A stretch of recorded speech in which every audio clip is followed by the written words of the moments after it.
du Congo. Les retards de salaire s'accumulent, les avancements sont gelés. L'économie congolaise s'enfonce. La planification devient illusoire dans un pays dont les secteurs clés restent contrôlés par des entreprises françaises. Face à la tourmente, Marian Ngouabi envisage une alliance inattendue. Il propose de partager le pouvoir avec Alphonse Massamba Deba, son prédécesseur, qu'il considère comme un gestionnaire rigoureux. Ngouabi assurerait la sécurité et la défense, Massamba Deba l'économie. Mais ce projet ne verra jamais le jour. Le 18 mars 1977, à 14h30, le président Marian Ngouabi est assassiné dans sa résidence de l'état-major de l'armée. 18 mars 1977. Le président Marian Ngouabi est assassiné. Le choc est immense. Le pays, déjà fragilisé, entre dans une phase d'incertitude totale. Dans la foulée, les membres du Parti congolais du travail, PCT, créent un directoire militaire, le comité militaire du parti, CMP. 3 avril 1977. À sa tête, le colonel Jacques-Joachim Yombi Opango devient chef de l'État. Il prend la parole et définit les lignes directrices de son action. Le CMP se déclare fidèle continuateur de l'œuvre de l'immortel Marian Ngouabi, celle de la construction d'une société socialiste au Congo selon les principes du marxisme-léninisme. Mais cette prise de pouvoir soulève une controverse constitutionnelle. Selon les articles 25 des statuts du parti et 40 de la Constitution de 1973, c'est Jean-Pierre Tister Tshikaya, alors responsable de la permanence du parti, qui aurait dû assurer l'intérim. Le CMP, en réalité, s'impose hors du cadre légal dans une logique de gestion de crise militaire. La spirale de violence continue. 22 mars 1977. C'est au tour du cardinal Émile Biayenda, archevêque de Brazzaville, d'être enlevé, lynché et enterré vivant au cimetière d'Itatolo. La scène se déroule en pleine nuit dans un climat de terreur. 25 mars 1977. Alphonse Massamba Deba, ancien président, est accusé d'être l'instigateur du complot. Il est condamné à mort et exécuté sans procès équitable. Dans le même temps, des figures politiques majeures sont arrêtées. Pascal Lissouba, Ambroise Noumazalaï, Claude-Ernest Ndala, David Mounsaka, Pierre Nzé, le PCT plonge dans une ère de suspicion généralisée. Le climat est à la répression et au règlement de compte. Du 5 au 8 février 1979, après presque 2 années d'instabilité, le comité central du PCT, mis en veille depuis 1977, se réunit en session extraordinaire sous la présidence de Jean-Pierre Tister Tshikaya. Une décision majeure y est prise, la dissolution du CMP. 7 février 1979, un comité préparatoire du 3e congrès extraordinaire est mis en place. À sa tête, le colonel Denis Sassou Nguesso, c'est le tournant. Le 31 mars 1979, Denis Sassou Nguesso est élu président du comité central du PCT, président de la République, chef de l'État, président du Conseil des ministres. Quelques mois plus tard, le 8 juillet 1979, un référendum constitutionnel est organisé. Résultat officiel, 97% de oui. La nouvelle constitution de 1979 réaffirme la souveraineté populaire, mais aussi le rôle dirigeant du Parti congolais du travail.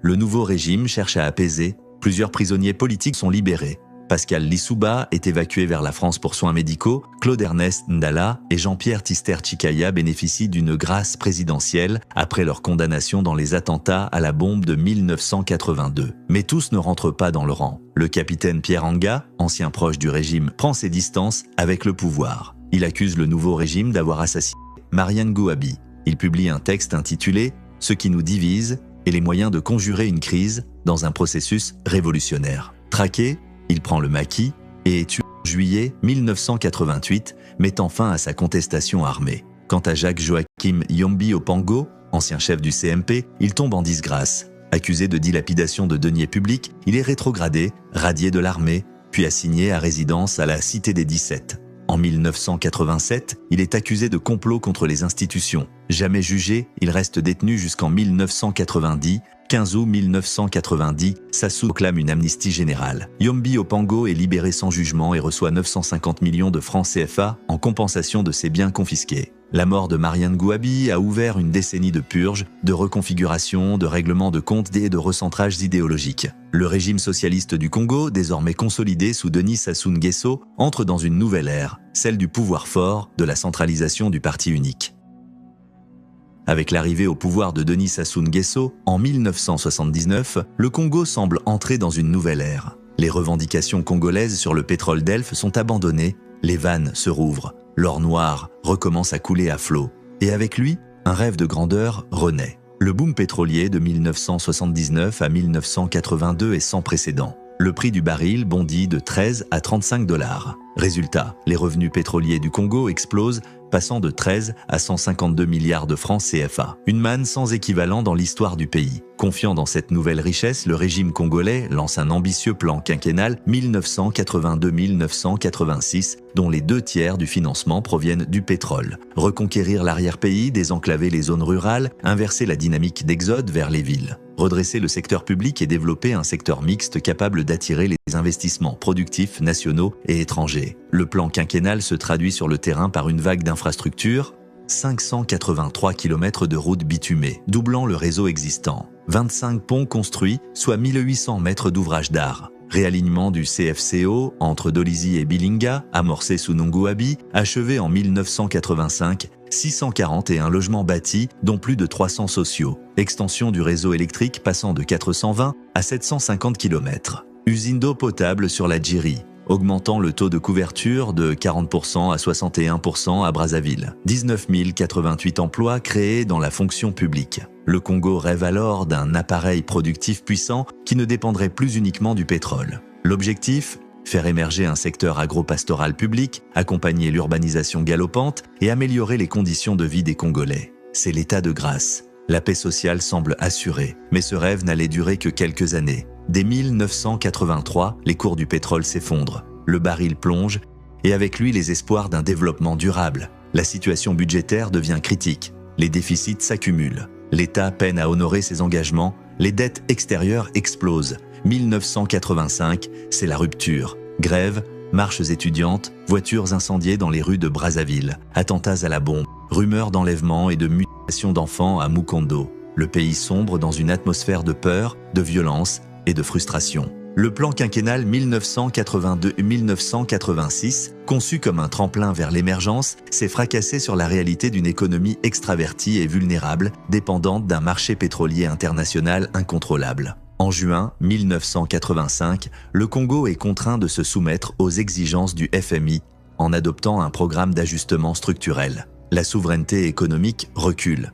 Les vieilles recettes de rigueur et de privatisation font leur retour. La parenthèse enchantée du boom pétrolier se referme, laissant place à une nouvelle période de tension, d'austérité et de résignation. Août 1986.